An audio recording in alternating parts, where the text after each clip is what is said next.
Unacademy. Let's crack it. Hi everyone, welcome. So this is Ajay Sharma और आज हम discussion करने वाले हैं useful dictionaries for SSC aspirants कि जो एसएससी के एस्पिरेंट्स हैं उनको कैसी डिक्शनरी यूज़ करनी चाहिए या कौन सी डिक्शनरी यूज़ करनी चाहिए।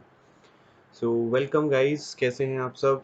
और ये वीडियो सभी बच्चों के लिए ज़रूरी है जो एग्ज़ाम्स की कॉम्पिटिटिव एग्ज़ाम्स की तैयारी कर रहे हैं और कौन सी डिक्शनरी उनको सेलेक्ट करनी चाहिए, क्योंकि अगर आप एग्ज़ाम में कोई भी ऐसी डिक्शनरी सेलेक्ट कर लेते हैं जो कि इंग्लिश के लिए तो ठीक है, बट हमारे एग्ज़ाम पॉइंट ऑफ व्यू से ठीक नहीं है।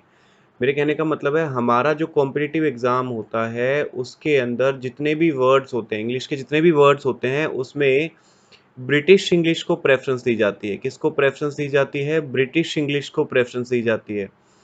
तो ब्रिटिश इंग्लिश को प्रेफ़र करने वाली ही डिक्शनरी हमें सेलेक्ट करनी है। इस चीज़ का ध्यान रखना बहुत ज़रूरी है हमें। अगर हम कोई भी अमेरिकन डिक्शनरी सेलेक्ट कर लेते हैं या अमेरिकन राइटर की कोई डिक्शनरी सेलेक्ट कर लेते हैं, तो वो हमें हेल्प नहीं करेगी वहाँ पे, क्योंकि अगर एग्जाम में स्पेलिंग का क्वेश्चन आता है तो वो भी ब्रिटिश स्पेलिंग के अकॉर्डिंग होना चाहिए। अगर सिनोनिम एंटोनिम की प्रेफरेंस आती है तो वो भी ब्रिटिश इंग्लिश के अकॉर्डिंग होनी चाहिए। तो इसीलिए ये जानना बहुत ज़रूरी है कि हमारे लिए कौन सी डिक्शनरी यूज़फुल है। ठीक है। सो चलिए स्टार्ट करते हैं और जानते हैं कि हमारे पास में कौन सी डिक्शनरी होनी चाहिए अगर हम एक कॉम्पिटिटिव एग्जाम की तैयारी कर रहे हैं तो। ठीक है। तो यहाँ पर मैं आपको सबसे पहले देखो कुछ डिक्शनरीज़ की लिस्ट दिखाने वाला हूँ और जो आपके पास होनी चाहिए, जो मुझे लगता है मैं प्रेफ़र करता हूँ या मैंने अपनी प्रिपरेशंस के लिए प्रेफ़र करी है, वो वाली डिक्शनरीज़ मैं आपको अब बताने वाला हूँ। ठीक है। देखिए, इंग्लिश डिक्शनरी के ना 2 पर्पज़ होते हैं। एक पर्पज़ तो होता है हमें वर्ड मीनिंग देखना, कि हम वर्ड मीनिंग देखना चाहते हैं, तो हमें पता लग गया कि ये इस वर्ड का मीनिंग है, ये सिनोनिम है, एंटोनिम है। दूसरा होता है competitive exam point of view से उस डिक्शनरी को यूज़ करना। क्योंकि अगर एग्जाम में स्पेलिंग आती है और आप कोई भी स्पेलिंग यानी कि अमेरिकन स्पेलिंग वहाँ पे लिख देते हैं, तो वो वहाँ पे गलत कंसिडर होगी, क्योंकि वहाँ पे प्रेफरेंस दी जाती है ब्रिटिश इंग्लिश को। तो सबसे पहले तो हमें ब्रिटिश इंग्लिश की जो डिक्शनरीज है उन्हीं को सिलेक्ट करना है। तो यहाँ पर मैं टोटल आपको वैसे तो बहुत सारी डिक्शनरीज है, लेकिन मैं आपको टोटल 3 डिक्शनरीज प्रेफर करने वाला हूँ। आप उन्हीं डिक्शनरीज को यूज़ करें। ठीक है। बाकी आपके ऊपर है, लेकिन मैं आपको सजेस्ट करूँगा वो 3 डिक्शनरीज, क्योंकि आप उनको यूज़ करने के बाद में रियल में फ़ील करेंगे कि हाँ, अभी तक मैं गलती कर रहा था। मुझे रियल में इस डिक्शनरीज़ की रिक्वायरमेंट थी। ठीक है? तो उन डिक्शनरीज़ में से कौन-सी डिक्शनरी आपको यूज़ करनी है, उनमें से सबसे पहली डिक्शनरी का नाम है word hippo. Word hippo dictionary शायद ही किसी बच्चे के पास हो, और वैसे मैंने कई बच्चों को रिकमेंड करी है, तो वो बच्चे तो अभी यूज़ कर रहे हैं इस डिक्शनरी को, तो अच्छी बात है।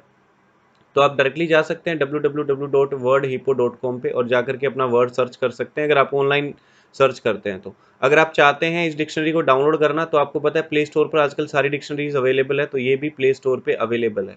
इस डिक्शनरी की खास बात क्या है?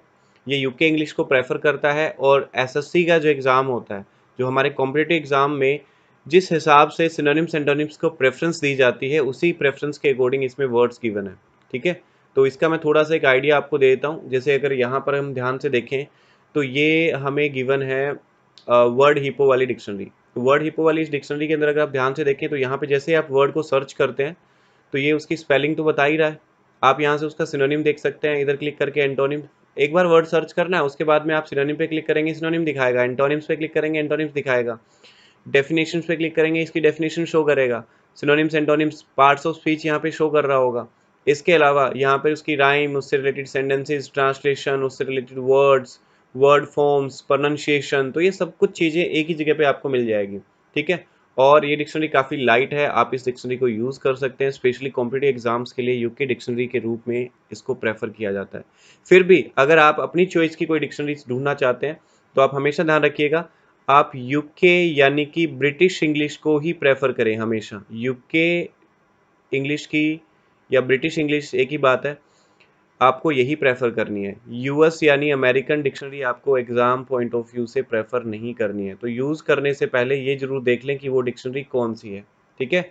सो ऑक्सफोर्ड का जो ब्रिटिश वर्जन है वो आप ले सकते हैं। ऑक्सफोर्ड की कंटेम्प्रेरी इंग्लिश आती है, एडवांस इंग्लिश का जो डिक्शनरी आता है वो आप यूज़ कर सकते हैं। तो सबसे पहले डिक्शनरी का नाम मैंने बताया है, जो मैंने फर्स्ट सबसे पहले आपको प्रेफर किया है।